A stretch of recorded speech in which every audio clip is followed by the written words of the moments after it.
Welcome to More to Explore, the program through which we invite you to explore the diversity of Earth through the explore.org webcams. Hi, everyone. I am Mike Fitz, the resident naturalist with explore.org. Our cameras provide some of the world's most amazing wildlife, or access to some of the world's most amazing wildlife and wild places. While North America is my home, I travel several times per week to Africa to watch iconic African animals.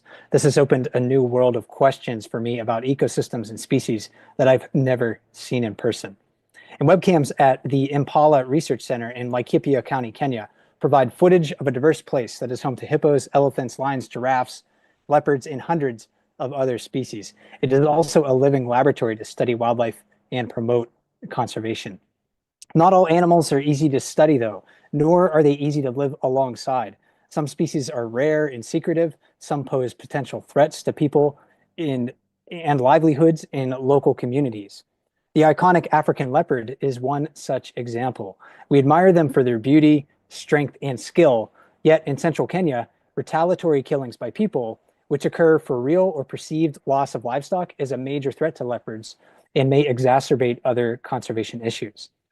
In partnership with the Mpala Research Centre, scientists with the San Diego Zoo Wildlife Alliance study leopard populations and movements in central Kenya through an effort called Uhifadhi Wa Chui, which is Kiswahili for conservation of leopards. This program also gathers vital information needed to reduce leopard and livestock conflicts in communities that share habitat with leopards. To help us learn more about Uhifadhi Wa Chui, allow me to welcome two researchers to our program right now. They're here to talk about their work with the project and their efforts to apply their findings to better help leopards and people coexist. First, I'll welcome in Dr. Nicholas Pilfold, who is a scientist and a conservation scientist of wildlife health with the San Diego Zoo Wildlife Alliance. Nick, great to see you. Thanks for being here. Good evening, Mike. Thank you for having me. And then we're also joined by Laiyon Lenguya, an ecology researcher with Loisaba Conservancy and also a PhD student. So Lenguya, great to speak with you. Thanks for being here. Thanks, Mike. Good evening, and thank you so much for hosting us. Yeah, really excited to learn more about your work in leopard conservation. And I want to invite our audience to ask questions as well. So if you're watching on YouTube or directly on explore.org, post your questions if you have them during the conversation today in the comments. We will be looking for those, and we'll try to answer a few of them as we head along.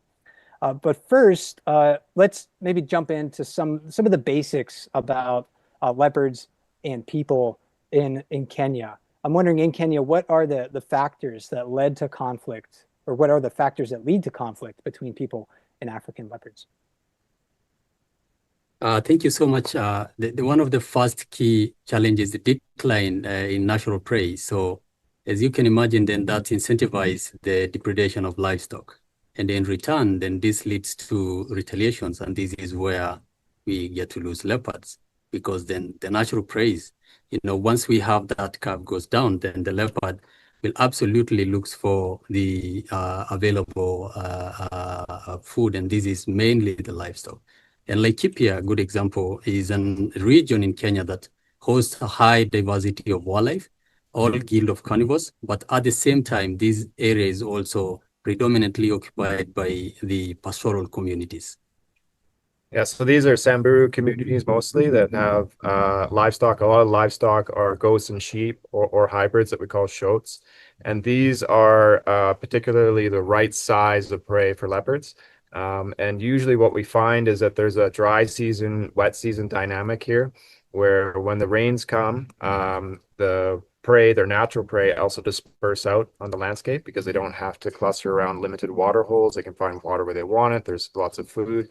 And in these wet season dynamics, what will happen is that leopards will go into these communities and pick off goats and sheep that are easy to access. So, and traditionally, the study area where we are currently sits in between major forested landscape, and this is Mount Kenya. We have also Badeas in the south, And then we have Carisia up north. So, but then habitat loss and fragmentation absolutely has led to shrinking in space that the leopard require. They have huge home ranges, and in return, this leads to conflicts with the communities, be it small-scale farmers or again with the pastoral communities. Well, it sounds like there's many different layers to the issue, and I was surprised when I was learning and reading about your work that there wasn't much known about the populations of leopards in Kenya. So I'm wondering what characteristics make leopards difficult to monitor and track across their territories. Yeah, leopards are certainly a challenge, and you're absolutely right, Mike. Here in Kenya, we've had really good long-term research on a number of large carnivores, and there's even action plans in place for lions and hyenas and cheetahs and wild dogs, which is really great, national action plans.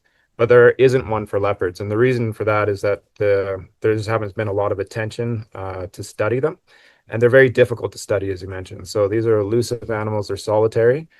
They live in conditions that are more difficult to access. So if you think about a pride of lions that's out in the grasslands, it's a little easier to access lions living in that habitat than it is to get into the river valleys and the rocky places where leopards like to live.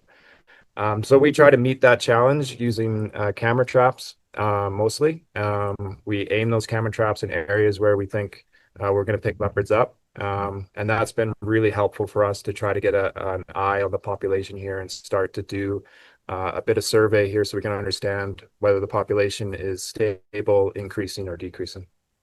Yeah, and also just to add, leopards are so nocturnal. So if you can imagine, if they're so active at night, and, traditionally, most of the other ways that people get to look at them is other carnivores say it's, on a daytime. So that also, the leopard behavior also really contributes to that.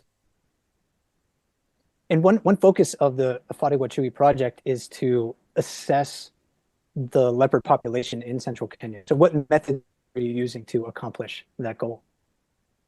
So as I alluded to previously, we use camera traps. And the way we do that is leopards are unique in the sense that they have a coat with rosettes that's individual for each leopard, has a unique pattern, just like our own fingerprints. And so we can take images that we capture from our cameras, identify individuals, and track them through time. And that allows us to understand the number of individuals in a given area, their density, their survival, and how well they're doing. So that's been the main way that we've been trying to track the population. Yeah, and you mentioned that camera traps have advantages, such as maybe being able to track individuals. Are there other advantages that they have compared to, more traditional techniques to track individual animals, such as tracking collars?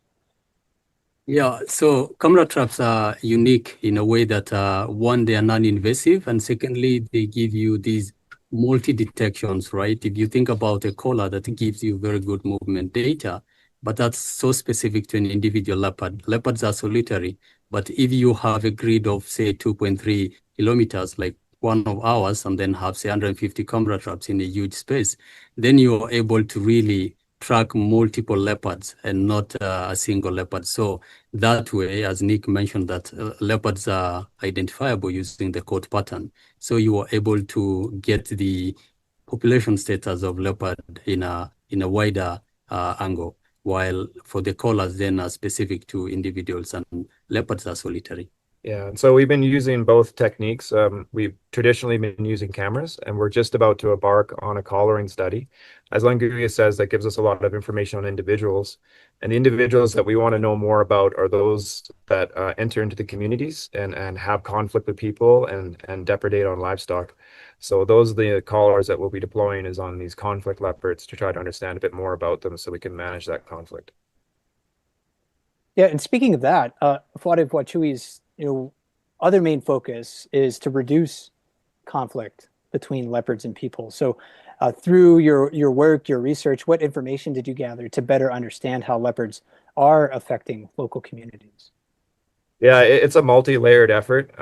When we started, we had no baseline information whatsoever. And what we wanted to do was work directly with the communities, and build trust with the communities about the type of research we wanted to do. So the very first thing that we did was we went into the communities and we interviewed people within those areas to ask them what their experiences has been with leopards and with other carnivores, and try to get an understanding of the perceptions and attitudes that the community has.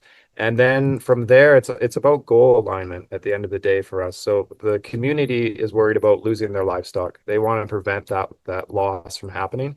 And for us, we want to make sure that we can create a condition for coexistence. And so that's to reduce those losses means that you'll have more tolerance to live alongside leopards. Therefore, you won't be forced to kill one in a retaliatory manner. So to collect that data, one of the things that we did was we hired community representatives across the landscape, and we asked them to go out into their local areas. They had cell phones with survey forms, and anytime there was a livestock depredation event, they would go to that place. They would interview with the livestock owner. They would gather information about what had happened, and that gave us a really good baseline information about which carnivore species were causing problems, what seasonality was occurring, where spatially the conflict was occurring. And then from there, we can start to develop management solutions. Yeah, and just to contribute to that is close collaboration and working very closely with the local communities absolutely brings about that sharing of information. And, you gather a lot of information from the communities, you also share with them. So that constant, what we call baraza locally, like community engagements and talking, absolutely builds that trust that Nick is talking about.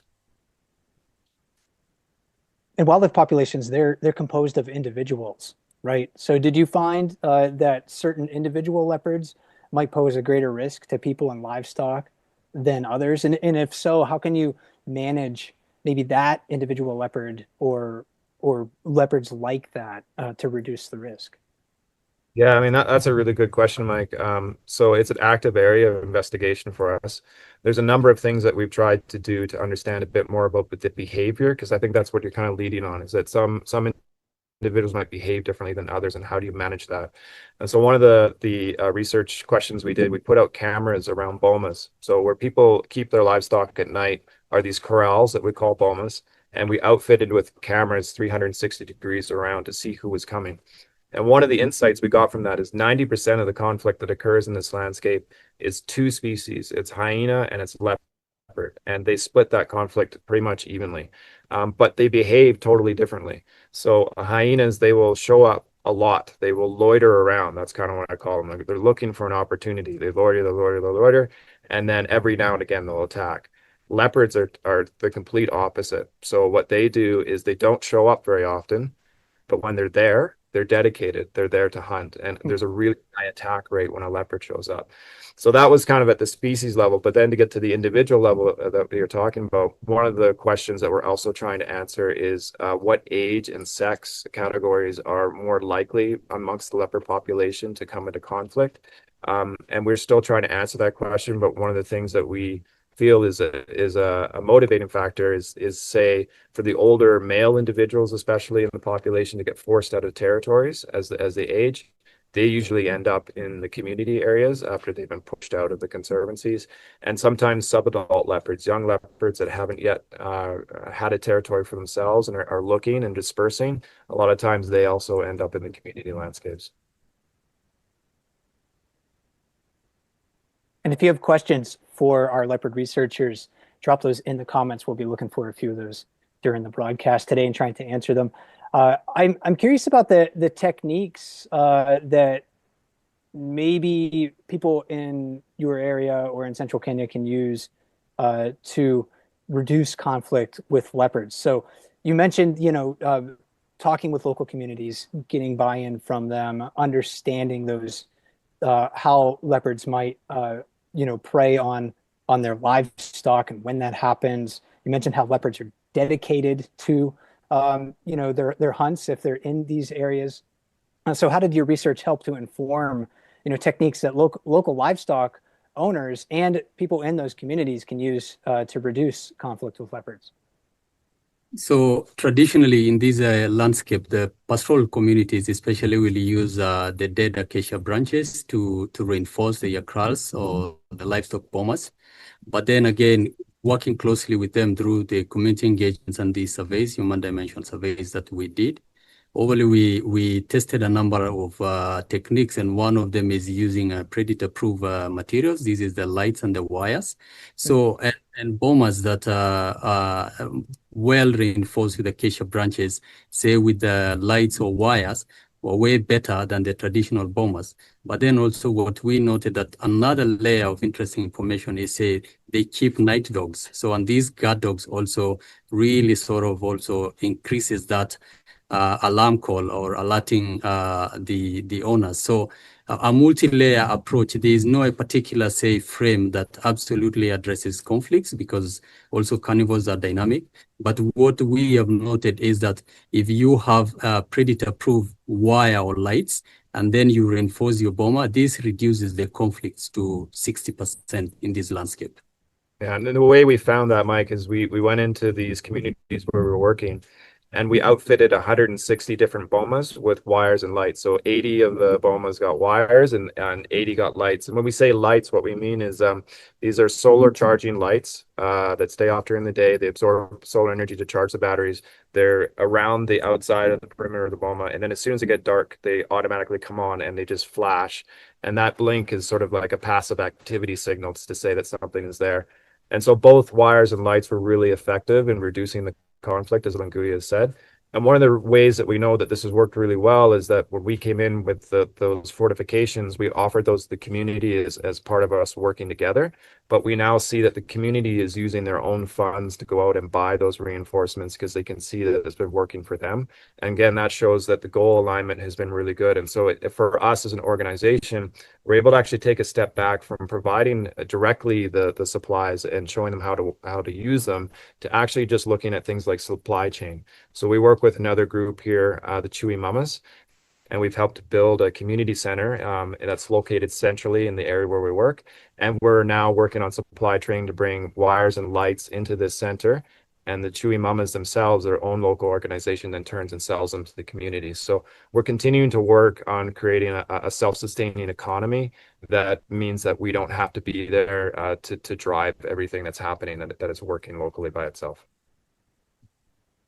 That's really excellent to hear, and I'm glad that you're finding success in that way, because it leads into my next question, I think, really well. I'm wondering what lessons from your research and from Uhifadhi Wa Chui, that study, could be applied to other areas in Africa and elsewhere, because there's many places across the world that struggle with conflicts between large predators and human communities. Yeah, you're absolutely right, Mike. And I think it doesn't really matter where you go. I mean, if you're in North America, we often hear about wolves coming into conflict with livestock there. It's not just an issue that's here in Africa. Across the entire range of the 9 subspecies of leopard, a lot of them come into conflict with livestock.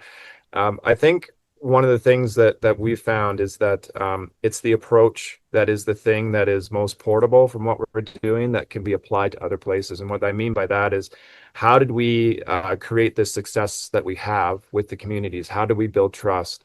We did not come from a place where we came with a top-down solution and told people what they had to do. Rather, we came in and it said, we're here to help. Let's discuss this together. We call it sort of a bottom-up approach. Figure out where your goals align. And then that really, for us, it really showed a lot of success into getting something that was sustainable on the ground. And I think that's the biggest challenge across the range for large carnivores, is that you want solutions to livestock conflict that are sustainable. The particular dynamics might change from place to place, but how you come to that solution with the people you work with, I think that's the thing that can be taken from a program like ours as a lesson that others can learn from. I don't know, Lenguya, do you have other? Yeah, so yeah, I think I absolutely agree with Nick that building that foundational trust, and also secondly, it's a two-way from our experience and working with the local community. There's something we learn from them, there's something they learn from us, and also just collaborating on that level of ensuring that, especially using what is locally available in terms of addressing the local challenges. And as Nick puts it, it's very varied in terms of conflicts in different regions. So this can also be, the solutions can also be very varied. But again, the baseline is here, working very closely with the pastoralists or the farmers. So that brings about that finding a common solution. I'd love to hear it. I was educated basically on the North American model of wildlife management. Basically was more of a top-down approach than anything else. So if you wanted to protect the species, you told the people in the area, you got to do this, this, and this, and it didn't always work out. And across the world, things are becoming more and more crowded, more people moving into these areas where wildlife needs space as well. So this sounds like a more successful approach, and one that could be more sustainable long term if we can meet the needs of people and wildlife at the same time. That's, I think, the direction that we need to head in the future. So I'm so glad to hear that you're finding success in that realm. Wondering though, what are the next steps in the program? So you've gaining this baseline data. What are you planning to do next? So we're continuing to work on that interface for conflict. And as we talked about, one of the things that we focused on was the boma, reinforcing the boma. But that just looks at the conflicts that occur at night. This is when the livestock are in there, they're densely kind of brought into the boma area and kept in these areas, and that makes them easy target. And so we fortified those with good success. But they also get depredated during the day. So when people are out herding their livestock, often for leopards, if they take them down to a place to drink, those are places where leopards will ambush of livestock during the daytime. So this is another angle of the conflict that we need to try to work on to bring that down if we can through livestock management. And so that is where the collar part comes in for us, because a lot of what we had done before was boma focused, cameras around bomas, a lot of like reporting that was occurring at the boma. But with the collars, we'll be able to get that daytime understanding of where the leopards are going, particular hotspots for conflict. And so that's going to be our focus right now, to see if we can manage that end of it. So we have also shifted. Nick mentioned earlier about our population understanding of the status of leopards. So initially we were working around a very specific core area, but now we've really covered bigger areas. So these are rapid assessments for leopards. So and broadly we have covered the larger Laikipia, just to mainly understand what's happening, especially in spaces that no camera traps have been done in the past. So that's sort of to give us a sense of, how the leopard status looks in the landscape. And so one of the things that we're doing to try to expand that spatial scope is cameras are great, but they're limiting in how many you can put out over an area in terms of the number of team and people that you would need to manage those, as well as all the data that comes off of them. So there's a little bit of a limit in terms of how much area you can cover in one given survey. And so what we've also been looking at is using genetics. So we just finished whole genome sequencing on leopards in this area. African leopards have some whole genome sequencing that's been done, but we've just added a lot more coverage that gives us the ability to call individual characteristics, genetic characteristics, what we call SNPs.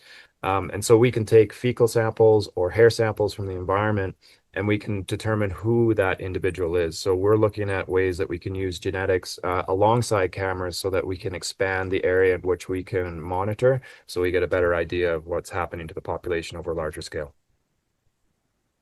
Well, it sounds fascinating. And, we've been talking a lot about how, people and leopards can coexist, and we can find ways to do that.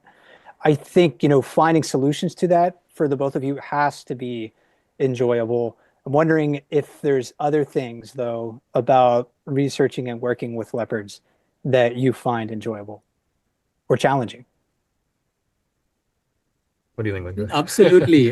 Leopard, to me, it's a species that you don't often find many people who study leopards. So gives you really room to really think through quite a number of things. But then at the same time, as Nick mentioned earlier, like the level of conflicts and how people really rank leopard conflicts in the landscape is very interesting. But I absolutely enjoy working with the species, and also gives me a platform of also working with the people. So it's where you get to see both sides of the game and see you want the leopard, you want also the people, because then, especially in this landscape where coexistence is everything, because you have the people and the carnivores and everything in the same space. So gives that just amazing opportunity to work with both.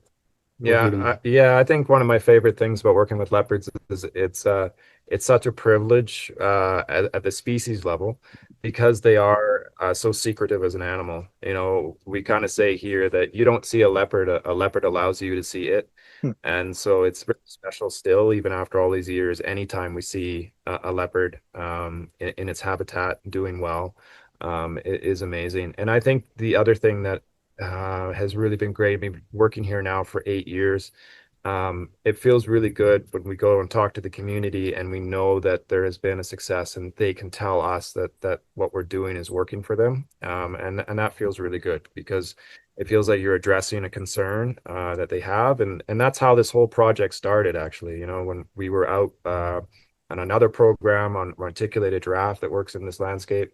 And when they were in the communities talking to them about giraffe and understanding dynamics there, they kept asking about leopard. They said, we're having problems with leopard, we're having problems with leopard. And now, all these years later, to talk to people and to see how relieved they are. I remember I was in like Kiji, which is a community very close here to Mpala.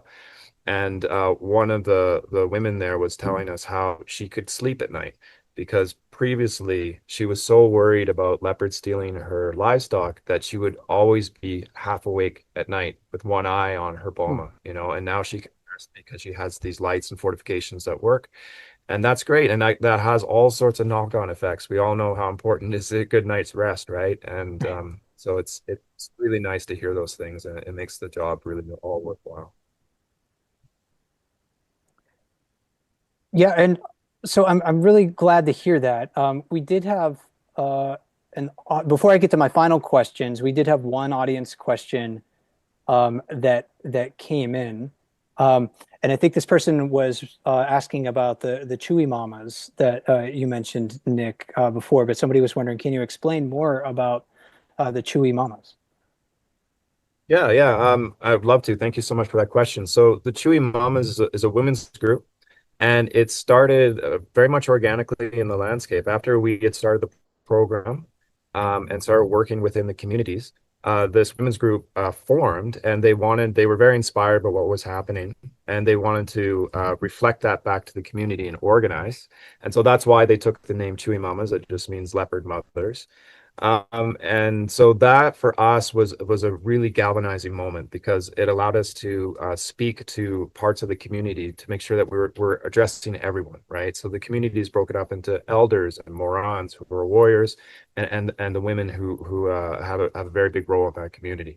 So it formed because there was this positive attention around what we were trying to do in coexistence. And then we just helped along. We actually haven't really, done too much directly outside of building the center and helping them build the center here in Owasso. But the organization itself just took off. And Nguye, maybe you can provide a bit more detail. Yeah. So it's the Chulimo is a community-based organization. It's an umbrella of 600 women that are closely working together in a multi-approach ways and doing different and varied approaches, but linking that to the leopard and everything. I think it's one of a very successful sort of stories, but that gives us a window not only to just address or talk through things in a research or in a given perspective, but also for us also to go and learn.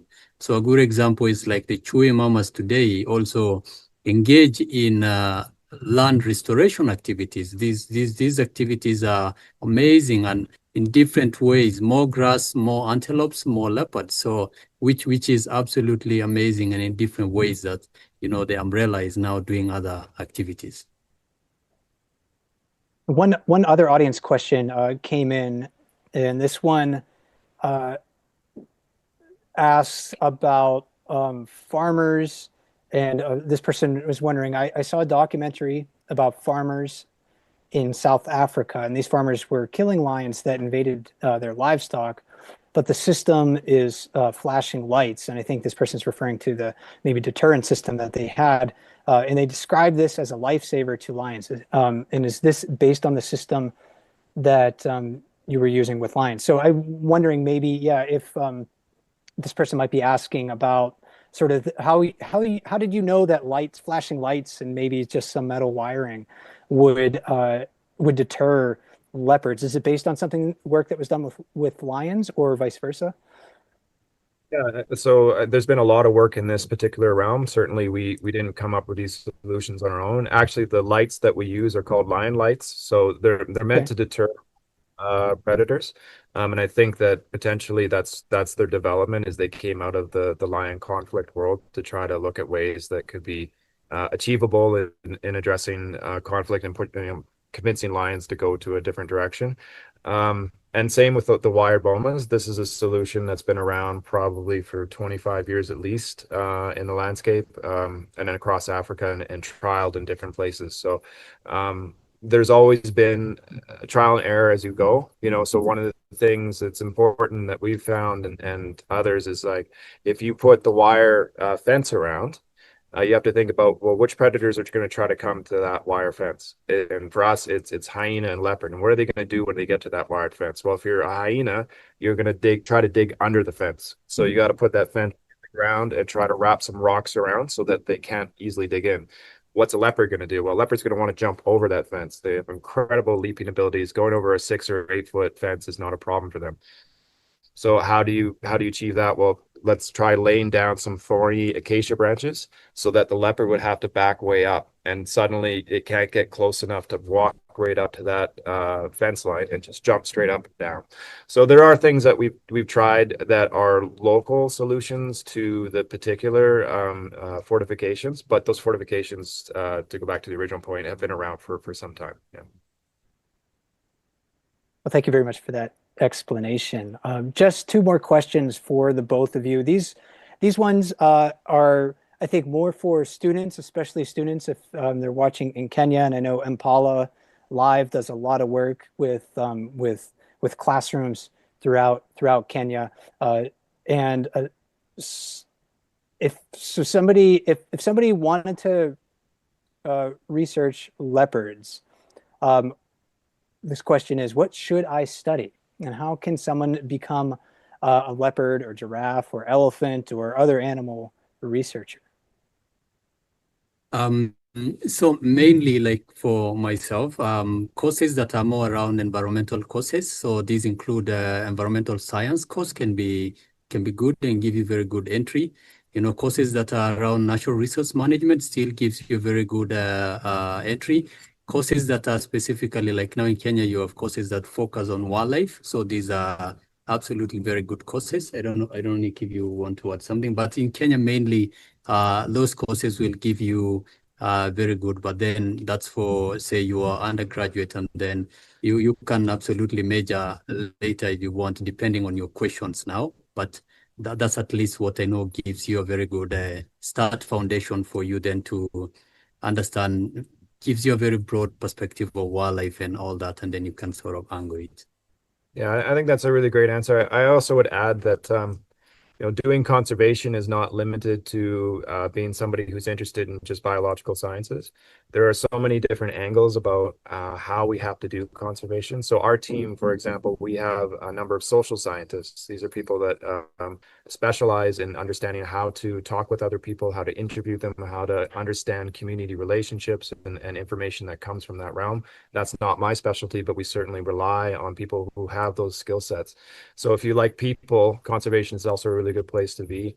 And there's such a variety here in Kenya. Tourism is so important, and I think, if you like the idea of going out and going on safari, and you think maybe you want to be in the tourism industry, it's one of the best places to do that. And we we need people who have informed understanding of conservation that can go alongside tourism operations. So I think there's a lot of ways, hospitality, human dimensions, biology, even pathways in law. You know, we need people who understand the legal frameworks by which we set laws in any country where we're doing conservation. So that's always my feedback to people who are interested, is that there's not just one pathway, but there are many that can have an impact. And final question, and this one is also for students in Kenya, but what can they do to help wildlife in Kenya? There's maybe opportunities to go directly into wildlife research or social studies or that help wildlife. So those things, and what else, in your opinion? So I think, yeah, first thing is students can really be very instrumental. And a good example is, say, within the colleges, if I go back there, is getting to environmental clubs. This is an excellent area that normally you get opportunity to feedback some of the information. Another one is to join platforms that require you to help feed, say, social sciencing and just provide, say, counts of wildlife. A good example in Kenya, there is Makenya, which is an app that's basically for any sighting of wildlife. You sight wildlife, you can pop that up. That can be very good opportunity also for students to contribute. So I don't know, Nick, if you want to add, but absolutely there is many ways that students can get to contribute. But one of the main one absolutely will be, like, you know, as you continue with your studies, is joining, say, wildlife clubs or environmental clubs. And normally there is small projects that one can feed and contribute into the communities, or even join other communities of social scientists and address issues that, you know, link mainly or widely to environmental conservation issues. Well, love to hear it. And I want to thank the both of you for taking the time out of your day to help me understand more about leopards and helping people around the world understand more about leopards in Kenya. So I want to thank my two guests, Dr. Nicholas Pilfold, who's a scientist with the San Diego Zoo Wildlife Alliance. Thanks again, Nick. Very much, Mike. And also Laiyon Lenguya, Ecology Research Coordinator with the Lusaba Conservancy, and also a PhD student. So Lenguya, thanks so much. Thank you. Thank you, Mike. It was great to be here. Thank you so much. Thank you so much for hosting us. And if you want to learn more about their work, go to and just learn more about African wildlife in Kenya, go to mpalalive.org. There's amazing resources on there. I love their field guide. It's probably one of the best field guides to any of the webcams on explore.org that we have. There's teacher resources also on that website as well. And if you want to watch the webcams at Mpala Live, just go to explore.org at any time. We also have tons of upcoming live events on explore.org. I don't really have time to, or a list to mention them right now, but check the calendar on the left side of the page below the live camera feeds on explore.org for a listing of all of our live and upcoming events.